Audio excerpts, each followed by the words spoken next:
two rather elusive and hugely overlooked aspects of human life, consciousness and inner energy or willpower, have infinitely more influence over our lives than most of us are willing to admit. There is an inexhaustible supply of energy inside every individual that is virtually unused in a world where everything is fueled by gas, electricity, and all material necessities. This inner energy, for that matter, is the force behind everything that we do, think, feel, or even dream of. How can we take it lightly while it is always with us, and half the time it is guiding us, influencing the course of our lives without resistance? Recall the last time you were tired, that is, mentally and emotionally exhausted as well as fatigued. Perhaps you had pressured periods at work, your problems at home added to your fatigue, or perhaps you just kept getting tired. And even when we saw the doctor and started eating right and turning into a night owl to improve sleep cycles, the fatigue did not dissipate. You became too weak to live a happy, fulfilling life to the optimum level. You had no feelings of refreshed or recharged, no matter how many times you wished for it. Now imagine that. Compare that to a time when you really felt alive. It means you loved or were passionate about something, a creation you were building, or a dream that was calling you, or a place to which you were going. At that time, you had an excess of energy. You had no fatigue, no hunger, and could confront the dirty work of the night with very little rest.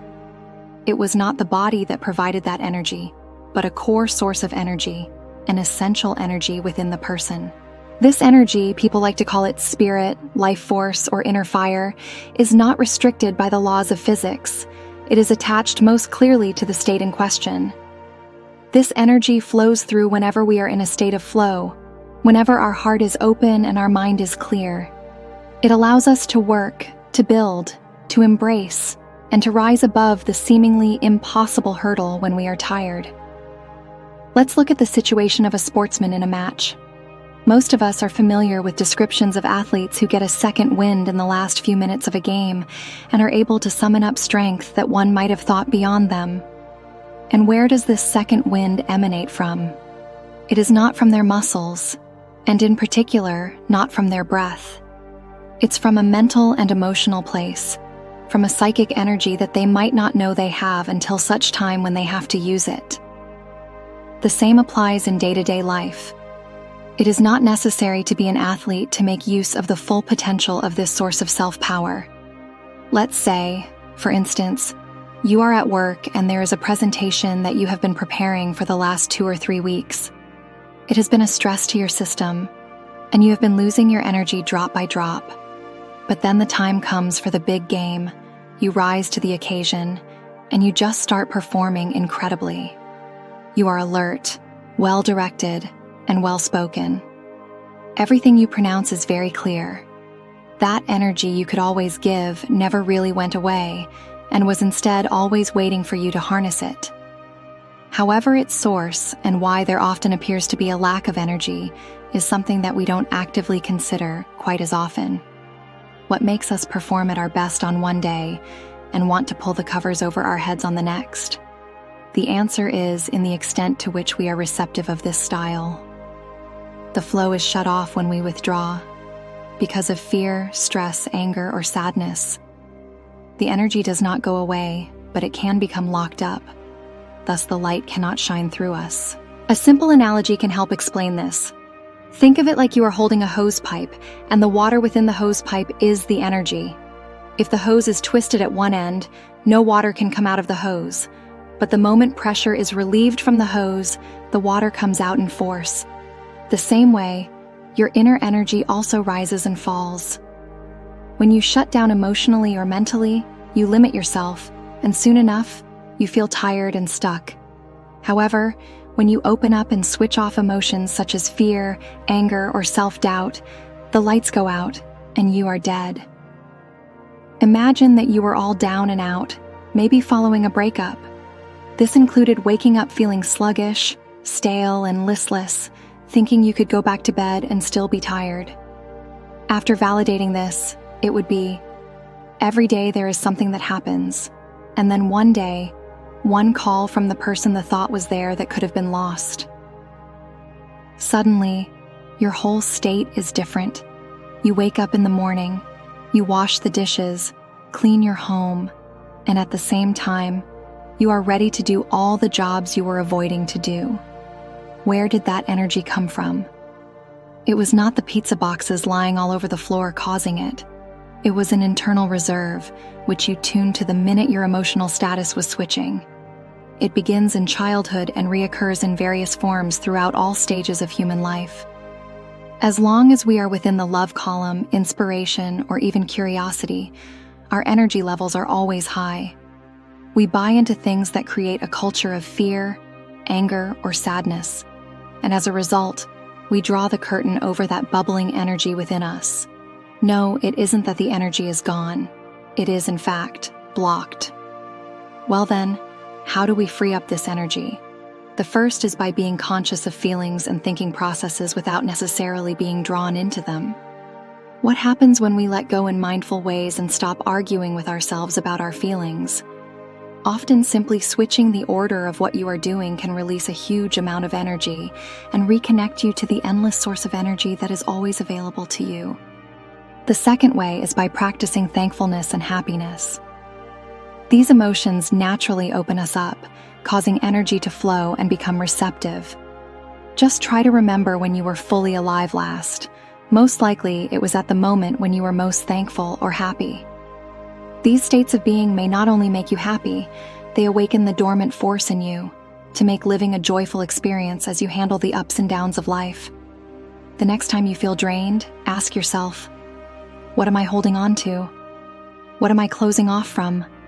When answering these questions, you will start dismantling those chains that stall the infinite energy within you.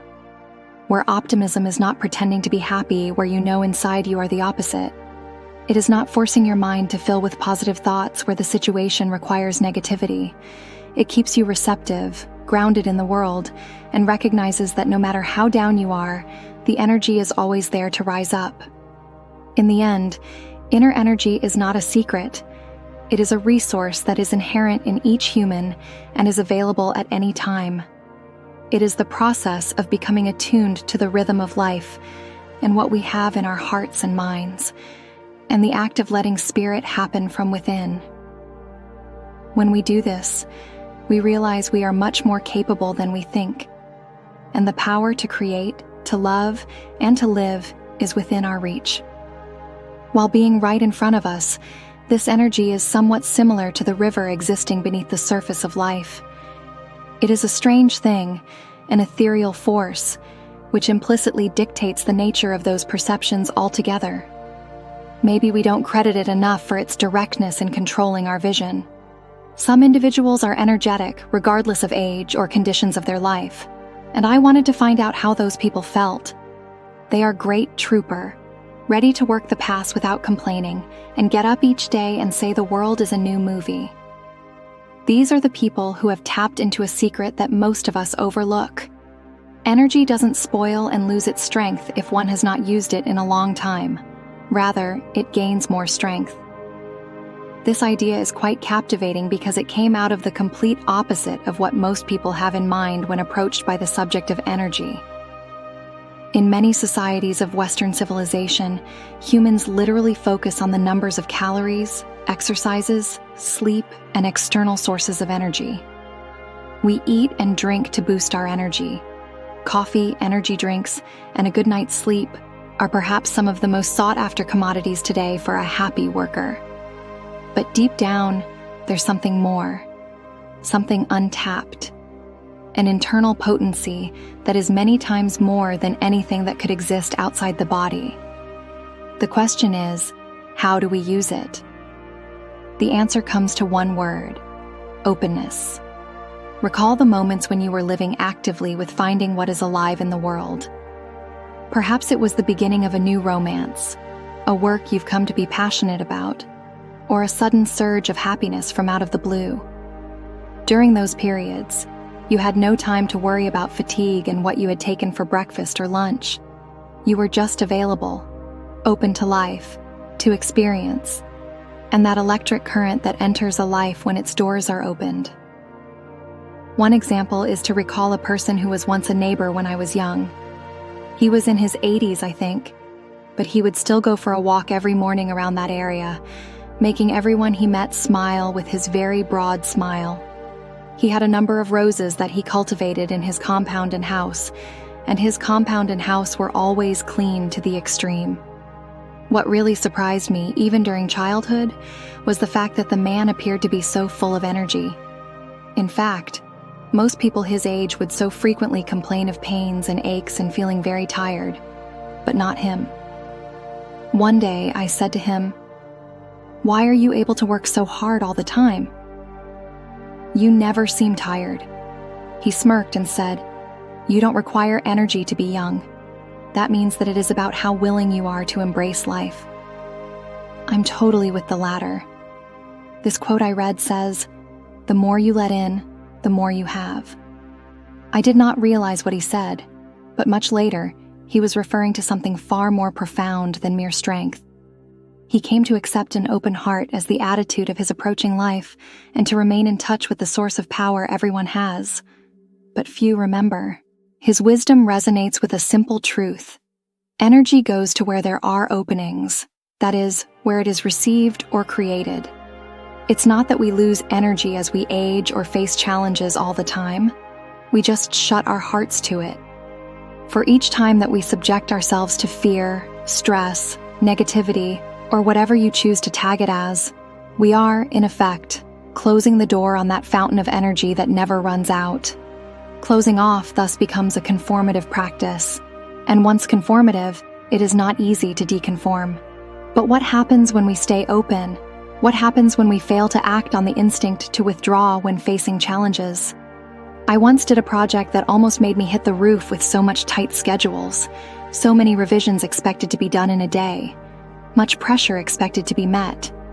At first, I started to shut down, which I did not look forward to, and the mere thought was exhausting. Then, something shifted. I came to the decision to change the strategy and accept the flow of the project process, as an experiment to try not to follow the resistant strategy. The change was immediate. I regained my strength, there was unobstructed creativity, and guess what? I even began to like what I was doing. The deadlines were still there, the pressure as well. Yet the perception of this pressure, this deadline changed for me. It was indeed a kind of internal force, like a faucet had been turned back again to do its task. That's the paradox of life. What we find is that the more we isolate ourselves, the more energy we use up. It seems to us that it's best to withdraw and move away from anything that might endanger us. However, we are drained of the very force that keeps us active. This is why so many of us wake up feeling drained or bored. We have forgotten how to be, how to remain open. Still, every time we feel love, joy, or are creative, we get a sneak peek into what it is like to stay open. This is something I've noticed in relationships, where partners are more willing to accept negative stimuli from their loved ones than from other people. Remember a period in your life when you most fell in love. Do you recall how easy all of this was? The hours of talking that may stretch into the night, the mere pleasure derived from the company of the other, the feeling that with him at your side, nothing in the wide world would be too much for you to face. So there was no need to sleep or eat a great deal because the inner energy was in full motion.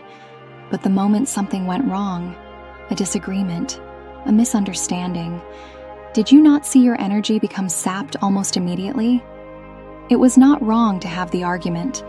It was not wrong to tell the person what you needed to say, as some things actually do need to be said. But the way you switched off emotionally is the issue. This is the essence of openness. It is not a question of how to prevent difficulties or unfriendly occurrences. Saying yes to what life gives means that no matter what life throws our way, the ability to move on or solve problems depends on us. If you decide to keep yourself open, even if the outcome is difficult, then you continue to have access to that infinite source of self-energy. Of course, it's not always easy. The most natural thing to do if one feels weak is to build a wall so as not to be harmed anymore. But is it possible to train oneself to remain in an open state regardless of what is happening? Picture a society where instead of running away and folding our arms when things do not work out for us in a particular way, what if, rather than going on the offensive when criticized, we opted to go on the information gathering? How about instead of the defeatist mindset when it comes to failures, we embrace what is happening and believe that the energy we possess will be enough? Openness is not a strength. It's a skill like any other. The more we are engaged in it, the less effort it is to us. And so, when we come to understand how to stay open like this, we access a wellspring of energy, a source of energy that is not dependent on what's going on around us. The next time you find yourself putting walls up around your heart because of fear, stress, or uncertainty, stop and think. Breathe. Work again and again at putting yourself in that state of mind where you can find that energy within yourself. These are real people with real problems. All you have to do is stay open. In that openness, you will not only find energy, but the real life energy in its purest form.